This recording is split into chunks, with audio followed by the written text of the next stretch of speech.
Oh, okay. So there you are. All right.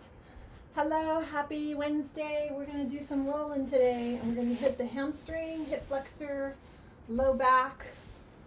I'm going to show you what to do with a roller as well as a tennis ball. So this is pretty simple. We've been working on it all week and we'll continue this week. If you let me know what you're struggling with, we can isolate that a little bit more. I'm going to start with the tennis ball and the hip flexor. So a lot of folks will do hip flexor stretches and think, okay, well, we're going to open that hip flexor up, but a flexor, we actually are flexing it. So if you put your hand on your hip flexor and find the tissue, you are probably going to feel some of that tendon, the muscle that connects there. And that flexor, actually, its job is to come in and flex. So how often do we have the opportunity to actually bring that knee all the way up? Human beings have that ability for the leg to come all the way up and flex because we need to be able to run and move. But when we're sitting, it gets shortened. So that's why it gets tight, that's why it gets weakened, and that's why it hurts when we do basic movements like sitting here and we do work that our core should be doing, but the hip flexors try to take over. They're the weaker of the chain, and when this abdominal chain is not doing its job, the hip flexor tends to take over. So that's why it starts to scream and talk really loudly. So the mistake is to go and try to stretch that out and maybe do some warriors. We want to stretch it, but we also want to know how to release it. And it's different than what you think. So I'm going to show you that first. You can take your fingers and use it, or you can use a ball. And when I'm with clients, I will do the work and they're passive, but you can do this yourself. And that is put the ball right in at that angle right at the pocket where your leg will come in, and you can feel that connection because that actually hits right at the hip flexor. So you're going to push that in. You can use your finger if it gets really tight. So for example, if you start to move your leg and check for, I'll say, grinding or kind of where it gets catchy, you can tell where you might need to release it. So we'll take the ball or we'll take our fingers and do a little bit of trigger point. Whoop, there's one, found one. Okay, so you're probably going to find one if you go in there right at where the connector, that hip flexor is. And we're going to press on it just like we were doing yesterday with trigger point releasing. Once you find that spot, don't leave it. And then we're going to try to bring the leg in closer. And we're going to bring the leg in closer with that resistance. So I started, probably it was a good 6, 7, and now it's almost a 0 as I'm coming all the way in. And then I can release that out. And then, wow, already I can feel it's like it's been lubricated. So that's the great gift of rolling and trigger point releasing. All of a sudden, oh, the leg's moving nicely. That's released because we just did that simple trigger point releasing. Now, what's really interesting is as I was doing that movement, I felt zingers or referral pain go down all the way into my foot. And so we want to remember that we are going to chase after those sometimes so that we can release the whole energy field, we can release the whole, the connection of pain patterns. Because remember, the body is completely connected, right? It's like a web. And so if you pull on one, you pull on everything. It's like the universe, it's like nature. We tug on one thing in nature, we're affecting the whole. We're not that different than nature, right? So we want to remember that concept and really focus on that. A couple of other things that you can do, but remember, if you're not actually bringing that leg all the way in to go through to release that, you're not really getting the hip flexor because you can roll it, but you're really just rolling that up into the quad, and it can kind of, it will feel good, no question. You can definitely release a little bit of it, but you want to get that knee into the chest and find trigger points that way. So now you can roll up in that crevice there, but it's a totally different feeling. Like after doing the bringing the knee in and bringing that hip flexor and releasing the trigger points there, that leg is like alive and active. Whereas if you're just rolling on this one side or rolling on your hip flexor, it may feel more open, but the difference in the two sides is amazing. So hopefully you'll try that for yourself. Okay, so I told you I would work on the hamstring. I'll actually link this to the other page, but if you're on a table, it's easier to get this movement because remember I've been talking about range of motion, and you want to have range of motion with everything you do because the body's it's a moving component. So if you're just static with everything, the brain body, or the central nervous system won't actually be able to assimilate the release, and it'll go back into its old patterns. So we want to create range of motion in everything we're doing. That's why I like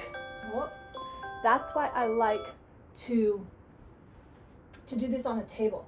But you can literally start with right below the knee, where the hamstring's going to attach at that lower part of the leg. And you can start by finding trigger points. And then once you find that, taking a deep breath in, and then exhaling over and stretching. So you're elongating through that. You do that all the way up the leg, all the way up that hamstring to the insertion point at the glutes. And one at a time, and you're going to find a huge difference. So we begin at the knee, at just where it attaches at the knee. Nice and tall, big breath in. And exhale forward. And you're probably going to feel some zingers in that. And the thing that you want to start noticing is how it attaches, how that hamstring and that forward fold and where the trigger point is or where your ball is, how it can also affect that low back. Because this is all referral. All of this tends to be referral from really tight glutes, tight hamstrings when we have low back pain. Unless you have an acute injury. But most of the time, literally for 20 years, 99% of the time, any back injuries, when somebody's coming to me with back pain, 99% of the time it's pain referral from tight hips, in misalignment in that pelvis, which has perpetuated tight hips, tight upper back and shoulders that's pulling across, so they've got this upper cross syndrome going on. And so when we think, oh, my back's hurting, it's got to be my back, and we forget to look at the joints around it, we miss the whole big picture. All right, so I'm going down on this hamstring. Think about this, your hamstring, this long connector here, it's connected at the knee, it's connected at the glutes, and you're just going to want to go one spot at a time. On using the ball, it's really focusing on the trigger points, breathing, using that extension. So you want to be moving. If you're on a table, like I said, then your leg is elevated. You can bring it under you, and I really prefer that. It's a great one. This works too, though, finding lots of goodies. And I think this is easier to be on a tennis ball and just doing it one at a time than being on a big foam roller where your leg's kind of up and it's precarious, where you have to hold yourself. So there's lots of places that tennis ball can get to, and you want to stay on it just like we've been working on. If you find that trigger point, don't take off from it. Don't leave. Breathe. Try to get some extension through that. You know, we've got the extension of our body. We can even stretch through there a little bit. I'm going to do a little bit of stretching just so I'm letting my body know that I'm giving it a new way to move and we're not stuck in the same pattern. So I'm going to roll that over. We've got a lot of meat back there that we can get that ball touching. I'm telling you, already I'm feeling amazing release in that one side. And if you did yesterday's with us, I just did one leg. I just did one side.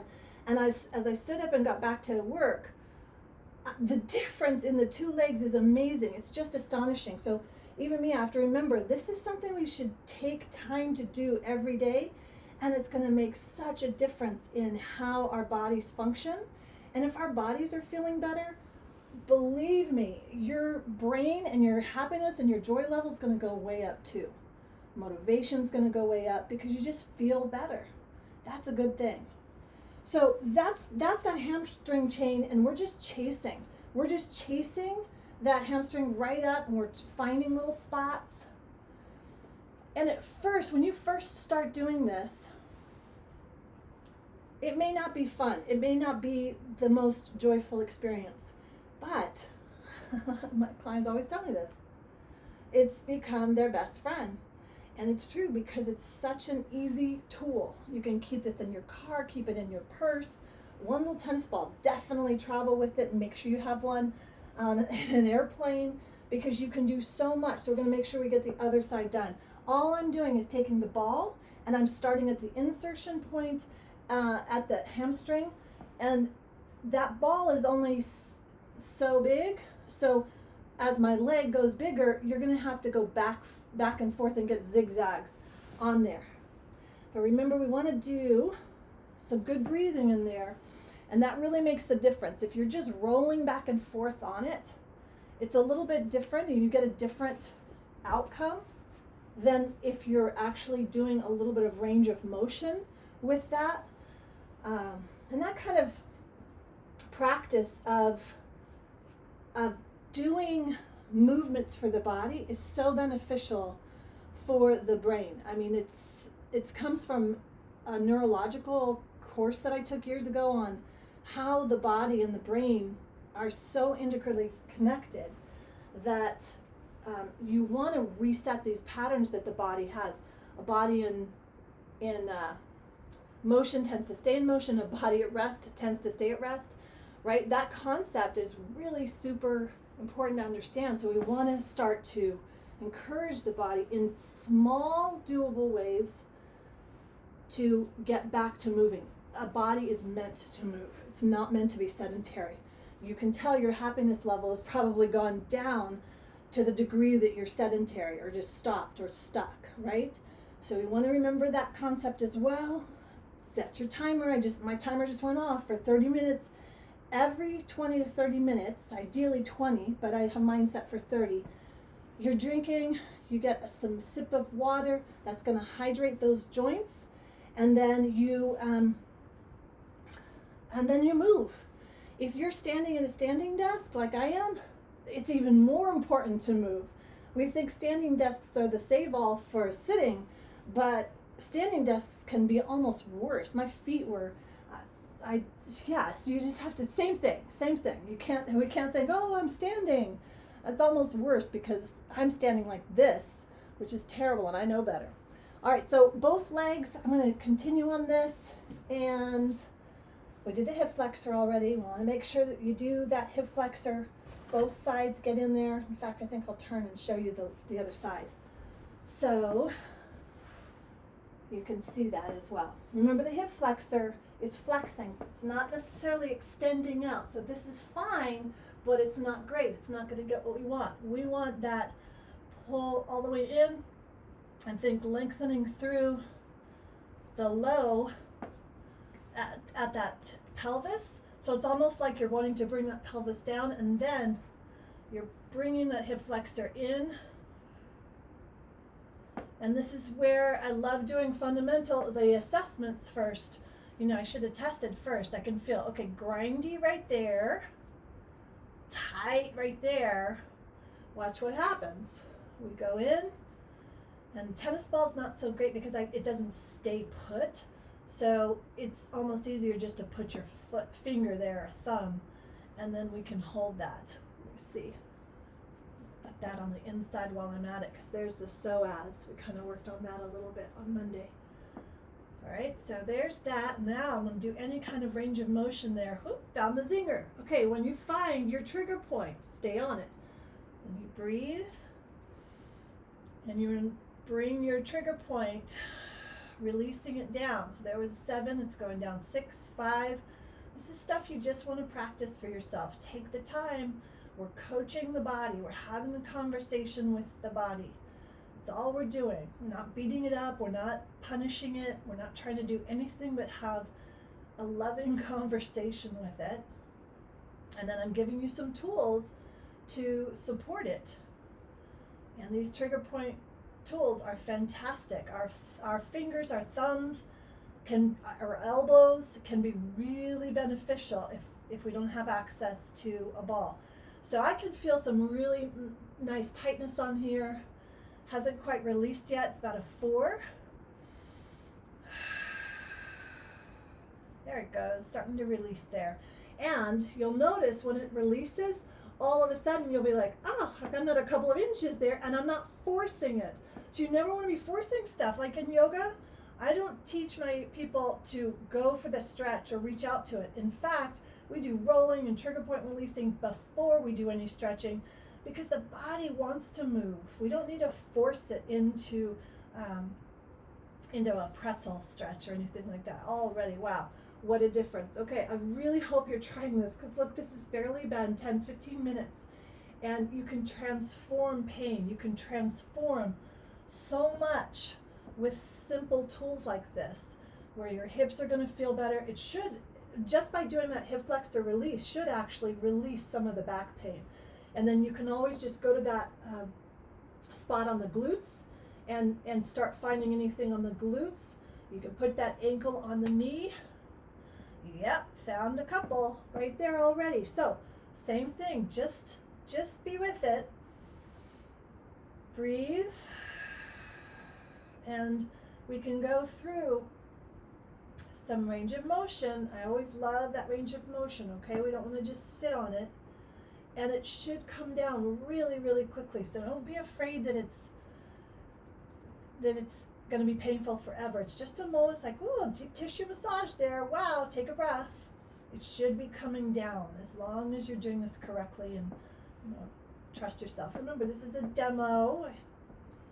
Do all your precautions. Find a practitioner that you can work with that can help you there. So there's lots of things. In fact, I could probably spend the next 30 minutes just on my glutes and releasing tissue. So hopefully you can spend some time doing that.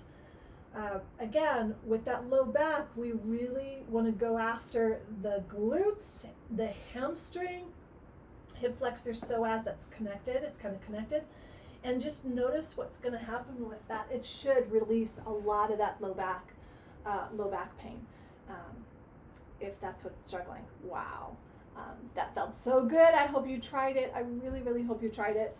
And we have 2 more days that we're going to do foam rolling, and I'm going to show you some things that we can use as a tool with scoliosis.